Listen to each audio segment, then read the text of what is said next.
This is how I maximize a client's tax deductions on their existing investment property and cash out $137,000. Again, this is not financial advice. So here's the breakdown. The client earns over 100K plus. They're not happy with the tax that they're paying at the moment, so they want to do a bit of negative gearing. They currently have an investment property. Loans worth $567,000. We did a valuation. The property is worth $880K in New South Wales market value. Their current bank is at 3.9% principal interest variable. That's $2,674 per month in repayments. Weekly, that works out to be $616.75 per week. Their current rent is $580 per week. So as you can see, the weekly rent is less than the weekly repayments.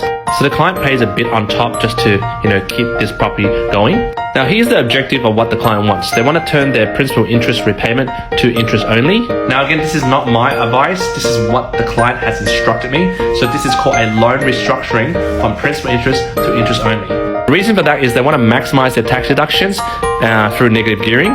Because essentially this $567,000 loan, this loan here, by paying principal interest, you're going to reduce the principal as you go throughout the year. Therefore, the ability to claim a tax deduction on the reduced loan gets reduced year by year, which affects his negative gearing strategy. And the final thing is he wants to obtain a cash out at the peak value of the property. What this means is at the moment in 2022, the property is at its peak at the moment. It's got to go through a correction, and it's kind of going through a correction.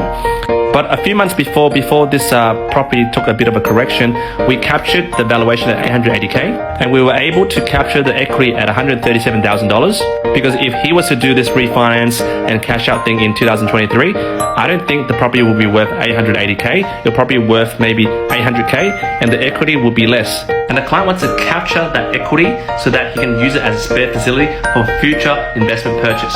Now let's go to the loan structuring. So client wants to refinance cash out for investment property purchases. I don't want to tell you where the property is for private reasons, but you know the postcode. Property is worth $880K. This is the loan breakdown. $567 is the original loan, and the cash out is $137,000 at 80% with Adelaide Bank. Now this loan already settled, and I got him a 3.94 rate locked about a few weeks ago. Now this is investment, and you can't get this rate at the moment, so don't ask me.